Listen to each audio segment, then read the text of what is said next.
नमस्कार, जनवार्तामध्ये आपले सर्वांचे स्वागत। प्रथम पाहूया ठळक बातम्या।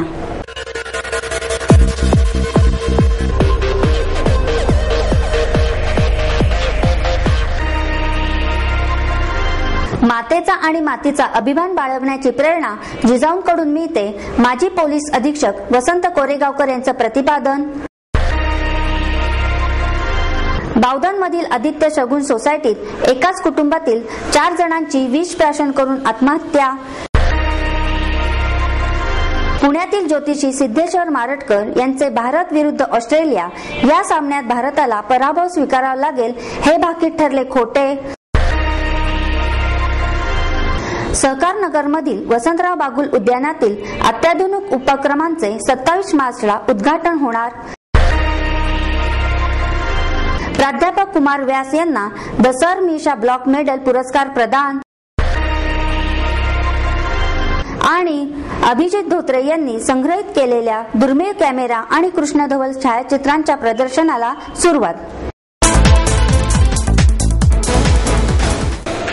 मातेचा आणि मातीचा अभिमान बाळगण्याची प्रेरणा जिजाऊंकडून मिळते, असे प्रतिपादन माजी पोलीस अधीक्षक वसंत कोरेगावकर यांनी केले। जिजामाता पुरस्कार वितरण समितीच्या वतीने जिजामाता पुरस्कार वितरण कार्यक्रमाचे आयोजन करण्यात आले।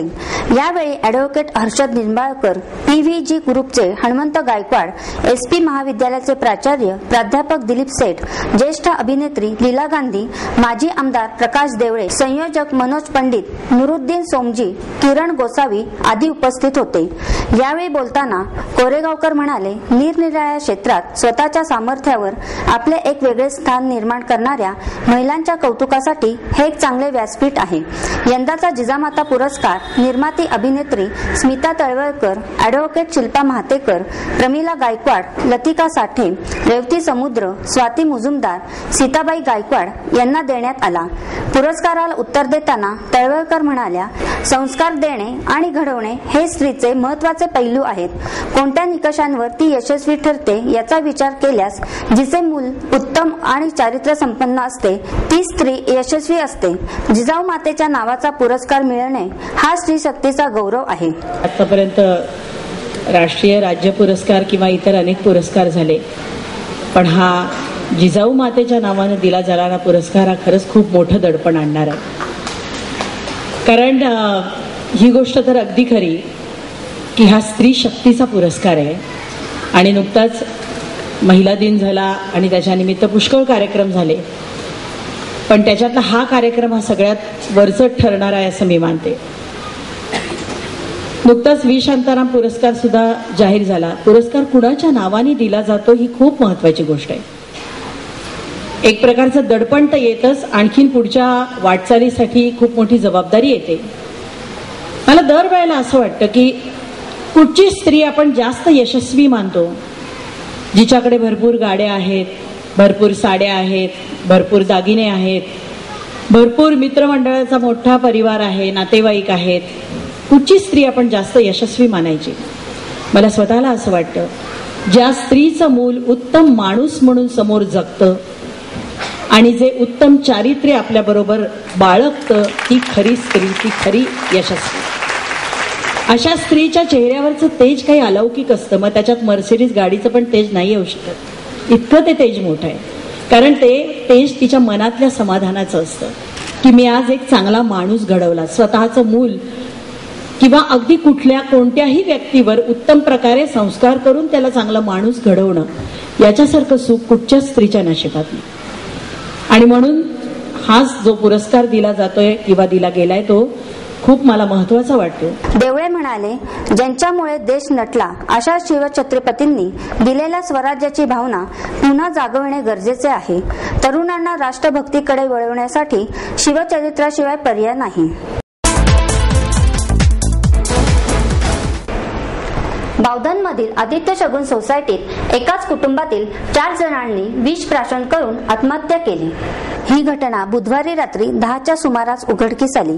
आमच्या सुनेने दिलेल्या धमकीमुळे तिच्या त्रासाला कंटाळून आम्ही सर्वजण आत्महत्या करीत आहोत अशी चिठ्ठी या चौघांनी आत्महत्येपूर्वी लिहून ठेवल्याचे पोलिसांनी सांगितले.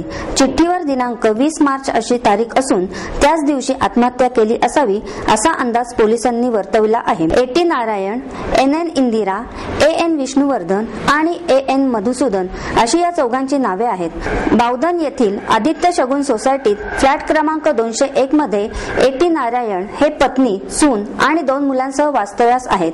हे मूळचे मदुराईचे असून मोठा मुलगा विष्णुवर्धन हा पुण्यात नोकरीला आहे. विष्णुवर्धनचे 6 महिन्यापूर्वी संगीता हिच्याशी लग्न झाले होते, परंतु तिचे सासू सासऱ्यांशी पटत नसल्याने ती विभक्त राहू इच्छित होती. आपल्याला वेगळे राहू दिले नाही तर आत्महत्या करण्याची धमकी संगीताने दिली होती. या वादाला कंटाळून आम्ही सर्वजण आत्महत्या करीत आहोत असे या कुटुंबाने चिठ्ठीत म्हटले आहे. चौघांच्या आत्महत्येनंतर त्यांचे मृतदेह 3 दिवस घरातच पडून राहिल्याने कुजले होते. रात्री घरातून खूपच दुर्गंधी येत असल्याचे लक्षात आल्यानंतर शेजाऱ्यांनी पोलिसांना खबर दिली.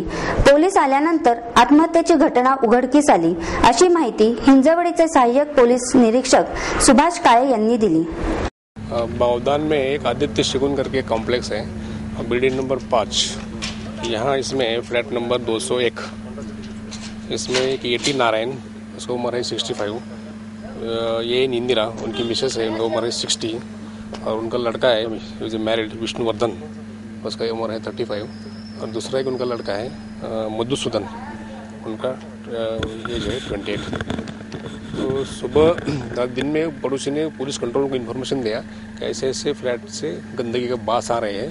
तो अकॉर्डिंगली कंट्रोल रूम से हिंजवड़ी पुलिस ने इन्फॉर्म किया. देखा तो लैच लगाया था अंदर, तो एक चाबी वाला लेके लैच दरवाजा अंदर से बंद था, दरवाजा खोल दिया. बाद में बेडरूम में वो भी दरवाजा तोड़ के अंदर चले गए. तो उसमें 4 लोगों को 4 बॉडीज मिला.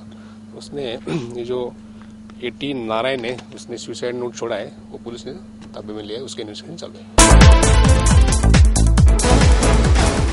पुण्यातील ज्योतिषी सिद्धेश्वर मारटकर यांचे भारत विरुद्ध ऑस्ट्रेलिया या सामन्यात भारताला पराभव स्वीकारावा लागेल हे वर्तवलेले भाकीत खोटे ठरले. गुरुवार दिनांक 24 मार्च रोजी भारत विरुद्ध ऑस्ट्रेलिया क्वार्टर फायनल सामन्याच्या वेळी ग्रहस्थिती भारतासाठी अनुकूल नसून भारताला पराभव स्वीकारायला लागेल असे भाकीत ज्योतिषी सिद्धेश्वर मारटकर यांनी 22 मार्चला झालेल्या पत्रकार परिषदेत वर्तवले होते. मारटकरांनी केलेले धोनीच्या कर्णधार पदावर गदा येईल आणि धोनीचे निर्णय चुकतील हे भाकीतही खोटे ठरले. 24 मार्चच्या दरम्यान सामन्याच्या निकालानंतर मारटकरांशी पत्रकारांनी संवाद साधण्याचा प्रयत्न केला असता ते कोणाचाही फोन घेत नसल्याचे आढळून आले. तसेच त्यांच्या घरालाही कुलूप आहे. सामन्याचा निकाल भारताच्या बाजूने लागल्याने आणि त्यामुळे त्यांचे भाकीत खोटे ठरल्याने ते पत्रकारांसमोर येत नसल्याचे यातून स्पष्ट होत आहे. सहकार नगरमधील वसंतराव बागुल उद्यानातील अत्याधुनिक उपक्रमांचे 27 मार्चला उद्घाटन होणार आहे. पुण्यात सहकार नगर परिसरातील वसंतराव बागुल उद्यानात महापालिकातर्फे उभारण्यात आलेल्या musical fountain, multimedia laser show आणि वॉटर स्क्रीनचे उद्घाटन रविवार दिनांक 27 मार्च रोजी सायंकाळी 6:30 वाजता महाराष्ट्राचे उद्योगमंत्री नारायण राणे यांच्या हस्ते संपन्न होत आहे. उपमुख्यमंत्री अजित पवार, वनमंत्री पतंगराव कदम, भारतीय ऑलिम्पिक महासंघाचे अध्यक्ष खासदार सुरेश कलमाडी, खासदार प्रकाश जावडेकर, खासदार सुप्रिया सुळे, खासदार आढळराव पाटील यांच्या समवेतच पुण्यातील सर्व आमदार हे प्रमुख पाहुणे म्हणून, तसेच पक्षनेते, नगरसेवक, मनपा आयुक्त महेश झगडे, अधिकारी आदी उपस्थित राहणार आहेत अशी माहिती आबा बागुल यांनी पत्रकार परिषदेत दिली. प्रख्यात चित्रपट अभिनेत्री अमिषा पटेल यावेळी विशेष निमंत्रित म्हणून उपस्थित राहणार आहेत. पुण्याचे महापौर मोहनसिंग राजपाल कार्यक्रमाचे अध्यक्षस्थानी असून विरोधी पक्षनेते आबा बागुल यांच्या पुढाकाराने आणि पुणे महानगरपालिकेच्या माध्यमातून हा प्रकल्प साकारण्यात आला आहे. वसंतराव बागुल उद्यानात उभारण्यात आलेले dancing musical fountain 30 metre by 15 metre असून 1000 नोझल्स आहेत. यातून रंगीबेरंगी प्रकाशात न्हाऊन निघालेले आणि संगीताच्या तालावर लेझर शोची व्यवस्था करण्यात आली असून 100 फूट रुंद आणि 20 फूट उंच पाण्याचा पडदा साकारण्यात आला आहे. यावर व्हिडिओ प्रोजेक्टरद्वारा चित्रपट तसेच मल्टीमीडिया लेझर शो दाखवण्यात येणार आहेत. यासमोर ओपन थिएटर साकारण्यात आले असून त्यामध्ये सुमारे 600 आसन क्षमता आहे. त्यामध्ये विविध सांस्कृतिक कार्यक्रम आयोजित होऊ शकतील. दिनांक 28 मार्च पासून रोज संध्याकाळी 20 मिनिटाचे 2 शो आणि शनिवारी आणि रविवारी 3 शो दाखवले जातील. यासाठी पुणे महापालिकेतर्फे प्रवेश मूल्य आकारले जाईल.